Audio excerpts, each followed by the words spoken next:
Hello and welcome to the Bits and Pieces podcast, live from, well, technically both Bronycon and HAHcon at this point, because I am currently in a secluded part of the convention center at Baltimore.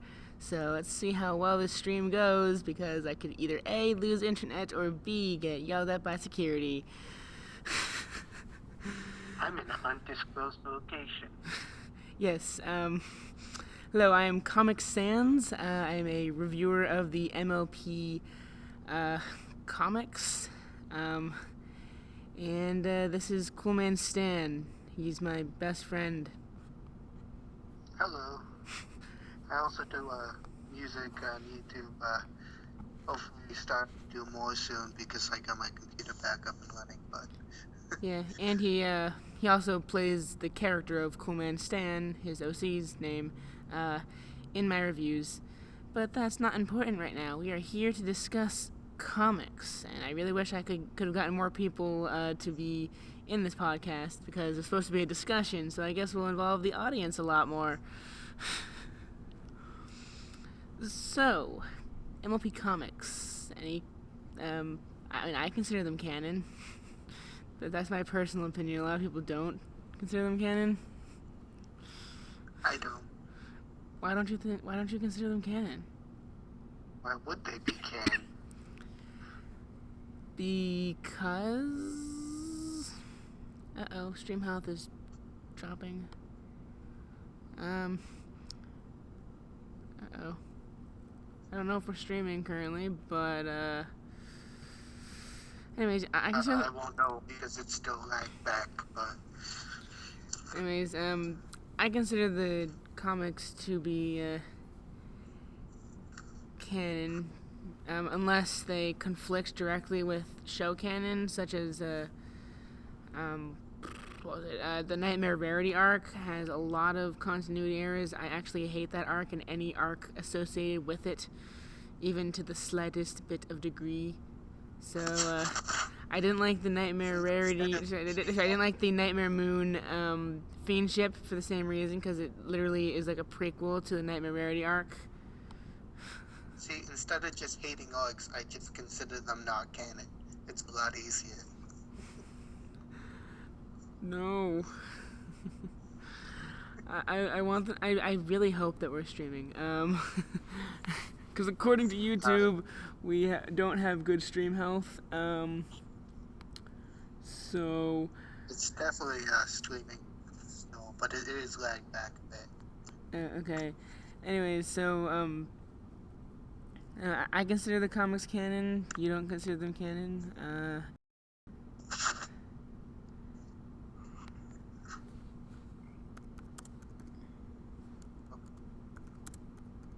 You know how odd it is to be listening to our past conversation while I'm talking? Well, mute the other screen that you have, I'm on one device. Oh. Okay. Wow, this is the biggest crowd I've had for a podcast. So, of the comics that you've read, Coleman, what is your favorite arc? Well, I haven't really read too much into the main series. I've only really read that first arc. The Return of Queen Chrysalis? Right.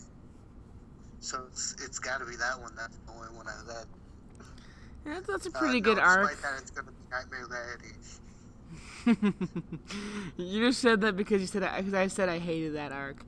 There are much better Rarity arcs in the comics. There's the Rarity Micro series. There's They don't make you as mad, so. So you like the Nightmare Rarity arc just to spite me? I haven't read it yet. Even though you haven't read it, you like it just to spite me. Of course. There's no better reason to like anything. Well, I mean, the Return of Queen Chrysalis arc, which is the only arc you've actually, okay. Is the stream working? I know you're not gonna hear this question stream for like a couple, seconds, but is it working? We still don't. Yeah. Talking about. I can't really hear what we're talking about, but we're talking. Okay, Oh, well. we're talking about if the comics are canon, so it's still a bit vague. Okay.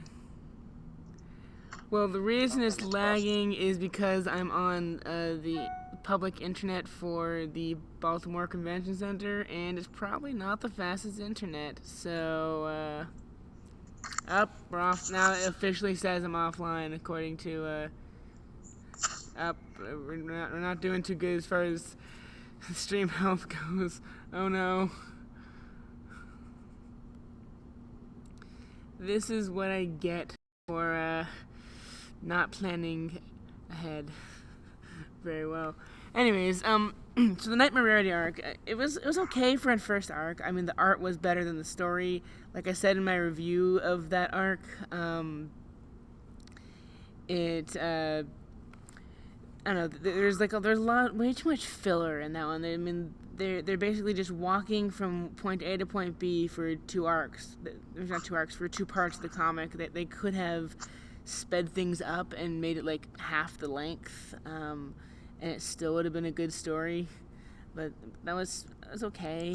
But my favorite arc, even though it does have flaws, like every single arc in the comics, unfortunately, even some episodes of the show. Have flaws. Yeah, even some episodes of the show has flaws. But my favorite arc is the Reflections arc, because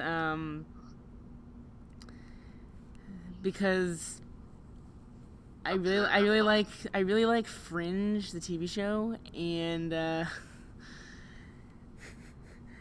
the arc for Reflections is inspired heavily by Fringe, so that's why I like that arc. But I don't know, the Siege of the Crystal Empire. Oh yay, we have good stream health. Sorry, Siege of the Crystal Empire is it looks pretty good. I mean, I didn't really like the ending, but I'm really gonna try to avoid spoiling too much in case someone hasn't read that one. But okay, I actually can look at the chat and stream. So let's see. I mean, I have considered thinking of the comics. I'm reading someone's comment. They said they consider the comic series to be its own separate canon from the show. We're just gonna bounce around from topic to topic because I have nothing planned. I'm just gonna ramble for a half an hour. See how this goes. Why are they talking about the movie 300 in the comments? Did I miss something? I don't know.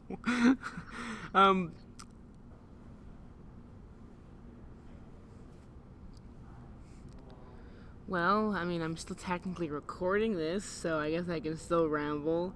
And the stream's back. Yay!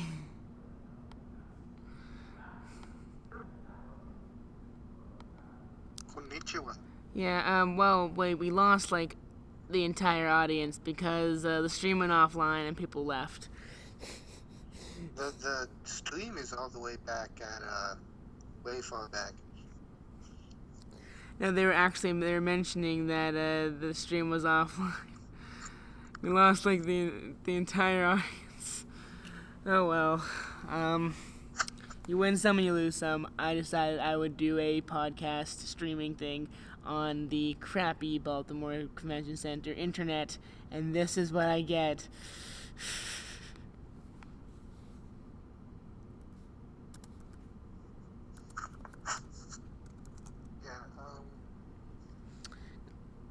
Cause I mean, it says that I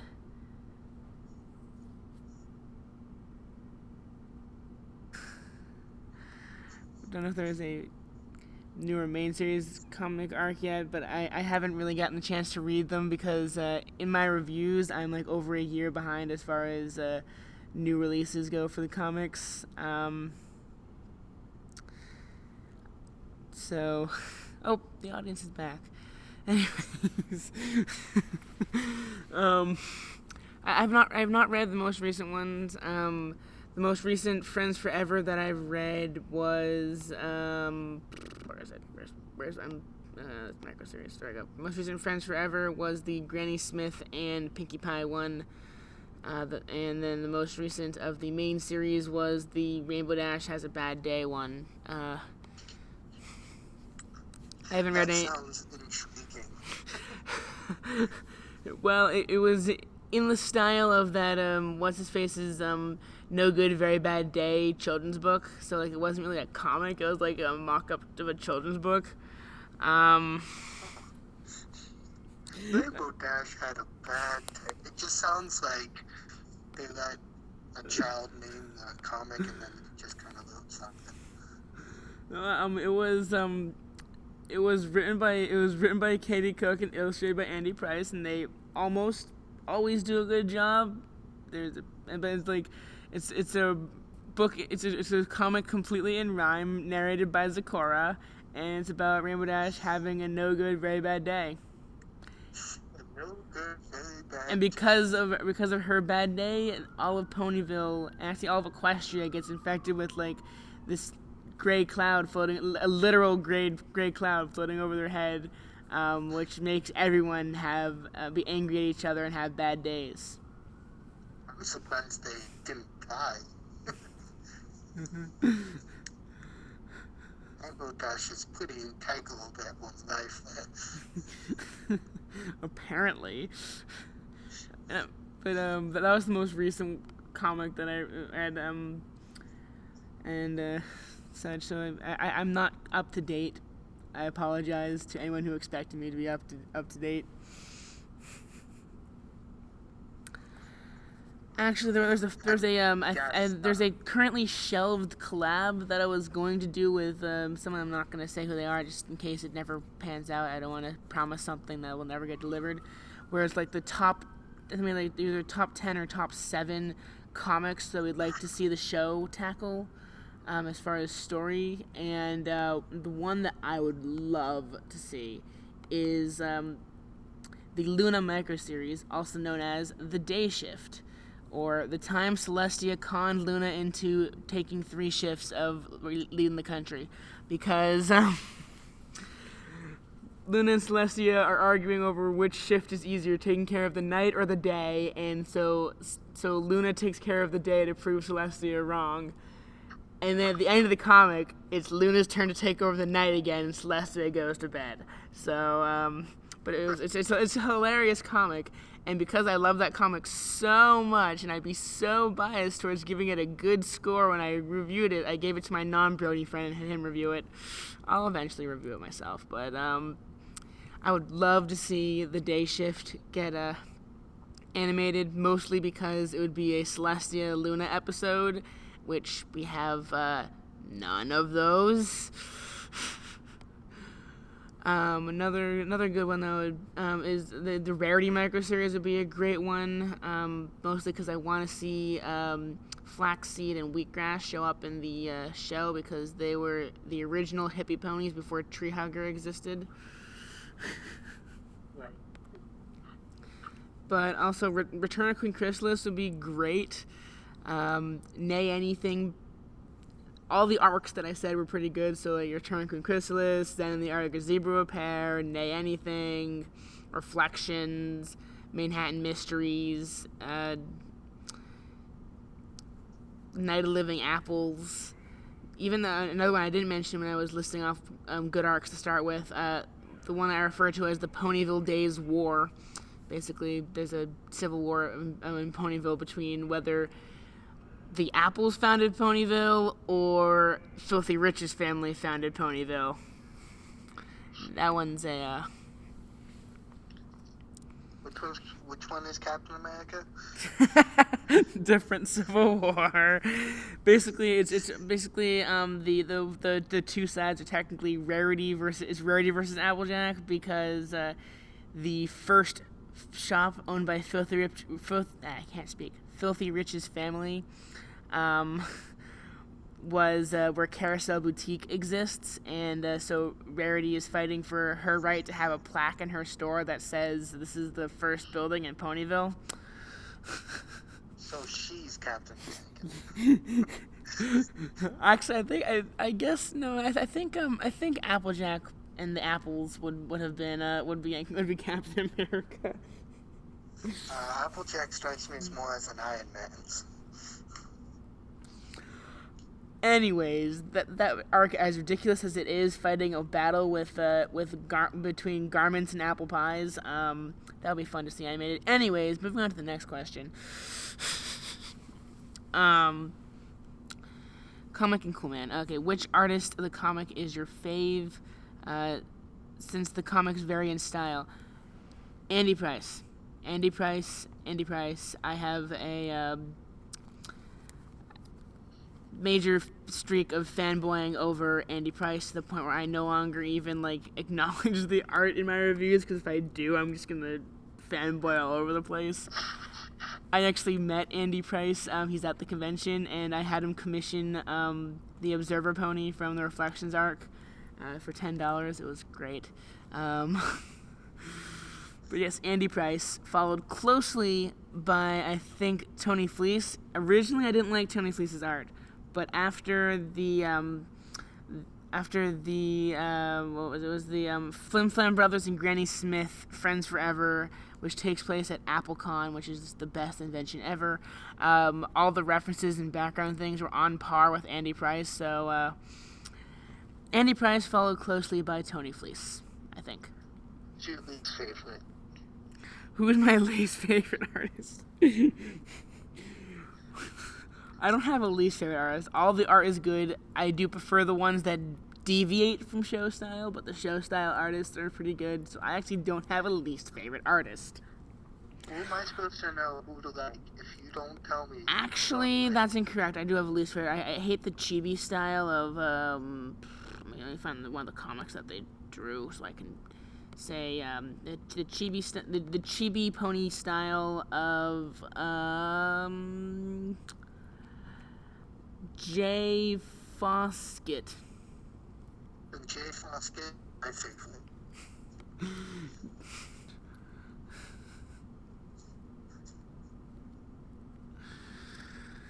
You just like everything that I hate, apparently. Only when I don't actually have an opinion on it. Okay, then. Yes, I would love to see Tree Hugger and Flaxseed exist in the same Friends Forever. And also Wheatgrass. I think you can't have... I'm pretty sure Flaxseed is the one who says every other word. That would get really annoying if you didn't have Wheatgrass to call him out on it. Who's best pony? Derpy. Laity.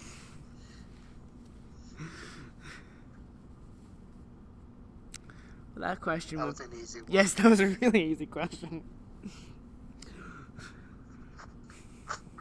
I mean, best main 6, Pinkie Pie, Fluttershy, and Rainbow Dash, because I can't choose.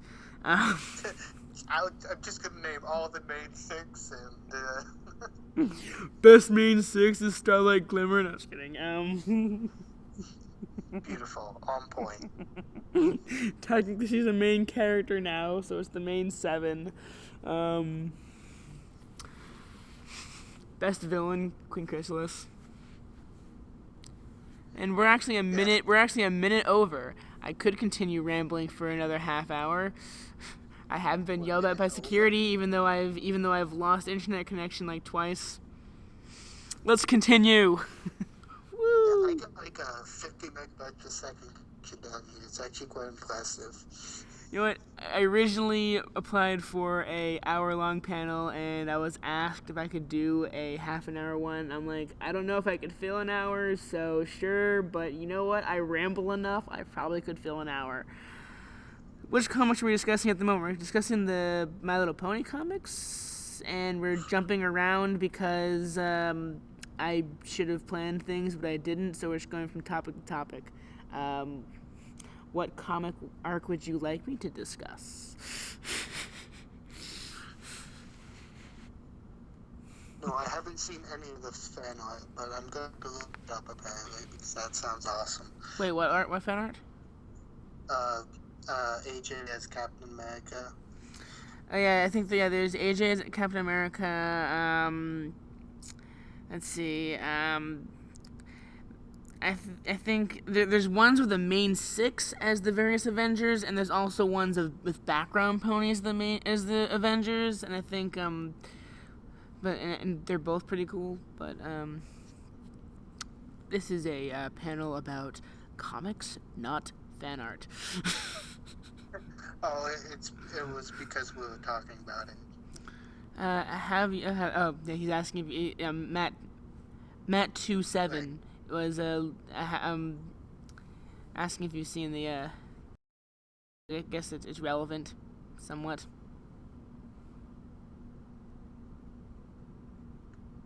Little Strongheart's making a return in Friends Forever #31. I am pumped. I am pumped for that. I am pumped for that. Sorry, Matt. Too. Links don't work in the chat. I mean, I can post a link, but you can't. And maybe the mods can post a link. So Kuman, you could post a link, and I think any of the HAHcon mods that I made you a mod of the chat. Do you notice when you post, you have a little wrench next to your name? No, I did not notice that. I haven't posted for a while either. You also have the power to kick people who are being an issue. But so far, we don't have any issues because it's late at night and everyone's asleep. Anyways, you don't tend to ever, so. Yes. The eclectic nature of this stream, it doesn't help by the fact that the chat is listening to the stream from like a minute or two ago. Yeah. Okay. I think they'll catch up. They'll catch up. Oh wait, no, I was kidding. What we just gotta do is not talk for a minute. That won't help because then we'll start talking after a minute and they'll be during the minute of silence. That's a good point, but at least the chat will catch up to a point, and then it'll only start lagging again, rather than continually lagging. I guess that makes sense. Kind of, not really. Not really. It has insane logic, but anyways, the pirate arc. The pirate arc. It was okay. I don't think they needed the main six to all go on this pirating adventure. Maybe Rainbow Dash, possibly Fluttershy, because she's kind of one of the main focuses. Her and her release of the fish named Gil. Creative. But and maybe Twilight because of one plot point where the pirates want to ransom her because she's a princess. But that's a good reason to ransom someone for sure. Yeah, then she promptly whoops their butts with her magic. So. Well, yeah. Hi, HAHcon security. Hi. I'm doing a live stream on the internet, but yep, because there's no noise from anywhere else. I'm in the basement.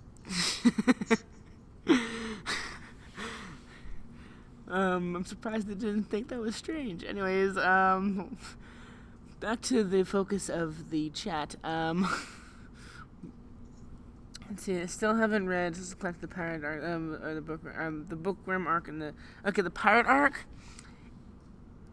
It's okay. It's okay. I'll say that it's not particularly bad like The Good, the Bad, and the Pony or Revenge of the Everfree or some of those ones that like had a really bad moral and were really rushed and all this stupid stuff with those ones. Yeah, so Zen arc is not bad. I'm all over the place. The pirate arc, my little adventures, 1 and 2, the Salty Sea Mare and X Marks the Spot, plural, X Marks the Spots. They're okay. The bookworm arc is interesting. if the show hadn't already made Daring Do a legitimate character, because it still kind of makes sense because she's written in a fictional sense in books, and a bunch of book characters are coming to real life. So having a Daring Do character who isn't AK Yearling could still work. But the bookworm arc was interesting. I feel like they could have expanded that one into 4 parts and just done more. I know I said like I didn't like the filler in Return of Queen Chrysalis, but I'm asking for more filler in the bookworm arc. Just because they could have done a lot more and made the bookworm a little bit more menacing up until his sudden but inevitable reformation. Spoiler alert! Damn it! I really need to start saying that before I spoil the comics. Yeah, spoiler alert for what gets well afterwards. But I mean, I'm assuming. I mean, listening to this is going to assume to a degree that it's going to be. I mean, if you're coming to a panel where we discuss comics, expect a few spoilers because I'm expecting you guys to have knowledge of the comics. Okay, let's see. Matt 2 wants to join the call. You know what? Might be a good idea to get someone else who's led the comics in. Yeah, sure. Let's see if I can add Matt 2. He's had issues with Skype. See if he can show up and share his thoughts. Unfortunately, Matt 2, you're not going to get an image on the screen because I don't feel like dealing with that. Forgot to mute the stream. Okay, there we go. And keep in mind the stream is like a minute behind or so. So Matt 2, what's your favorite arc in the comics? Honestly, I can't remember. So I can't say there are quite a few things I don't like about the comics. Okay, but what don't you like about the comics? Like that Ted Anderson guy, definitely don't like him. Oh yeah. Well, we answered favorite artist, but we didn't answer favorite writer. Katie Cook most of the time. She has had a few flops, but Katie Cook most of the time. As far as I don't really pay much attention to like writers and the artists, honestly. Yeah, I do because I review the comics, so I kind of have to say this comic was written by this person and drawn by this person. Although after a certain an upcoming review that I have with someone, they point out that I should also be giving credit to the colorist and decided to have my. The call just dropped. Yep, it did. I continue talking. Don't worry. Anyways, I liked the Sunset Shimmer Christmas comic. Despite it being a rehash of an episode plot, essentially, but keying it towards cyberbullying instead of the gossip column angle. I've actually heard of a reason, not from the most reputable source, but apparently Ted Anderson was supposedly lashing out at some people who are making angry comments at him. Possibly. And that's the same reason why I had my non-brony friend review that one instead of me. Well, apparently there were a few continuity errors, too. I mean, if they're like one panel or a slight article of clothing or a location continuity error, I can excuse that, especially because the show rearranges Ponyville for plot convenience. But with the comic was not in continuity with the movie that came before it, is what I'm saying. Like, normally it's the other way around. The show is out of continuity with the comic, right? But apparently this one was different. Well, that's because they decided to not establish how long since the Fall Formal, the second or third movie happened. Are we to assume it's in the same year? Is it the next year? If it's the next year, then how are the main six still in high school?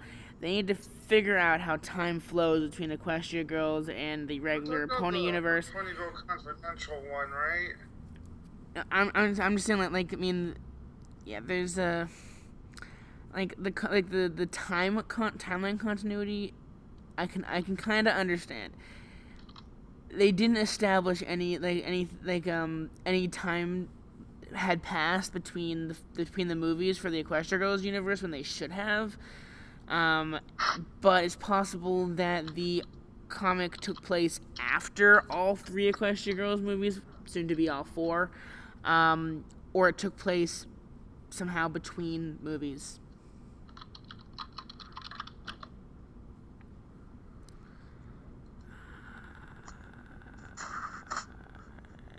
Matt, too, you're being asked for what site people can watch the comics or whatever.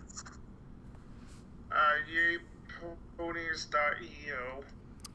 Yes, I advise you support the official release. I buy mine through the iBook store, but that's just me. Not a huge fan of piracy in most cases. If I had a choice, I wouldn't, but I don't have any money. They're only $1 to $3 in the iBook store. $1 to $3. Of them even more. There's a lot of them. There is. Do you know what the difference between 0 and 1 is? What? 100%. Congratulations, cool man. You know math. Let's see. Okay, so there's this one scene where Sunset Shimmer was unaware what happens at slumber parties, despite the fact that she was in one in Rainbow Rocks. So the comic could take place between Equestria Girls 1 and Rainbow Rocks? I'm not sure. They don't exactly establish a clear time jump. So for all we know, it could be the next year by the time Rainbow Rocks comes along. Or if the first Equestria Girls was in the fall, so winter happens next. So, but yeah, there's no snow on the ground for the second Equestria Girls movie. So it was probably spring for the second Equestria Girls movie. Did I just fix the timeline issue with Equestria Girls? Really have much continuity when it comes to seasons, like until season 3, everything could be shown out of order until season 3. Then after. You know for a fact that's how seasons flow in Equestria? Okay. In the first. Okay. In the. Sorry, I holiday specials that just happened a while ago. I can't remember which ones, but what season it was. But they did they did Halloween then Christmas, I think. Yeah, they aired them in the wrong order or something. But the thing is that they're trying to go for more out of order viewing thing for the show, but in Tanks for the Memories, they established the running of the leaves does happen before they set up winter, so. Okay, that is true. But who's to say spring can happen again, and then winter again, and then summer? Sure. Oh yeah, there is an IDW app where you can view some of the comics in it. There's that, yeah.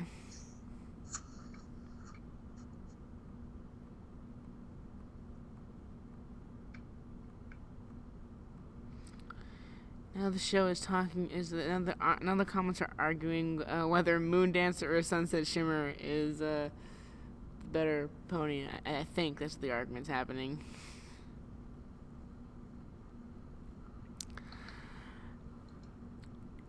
I can understand not wanting to buy a digital copy, but I can't always get to a comic book shop to acquire the actual comics. And also, I do reviews. I need a digital copy to take a screen cap of to use in my reviews, because unfortunately, taking a picture of a printed comic would not look good.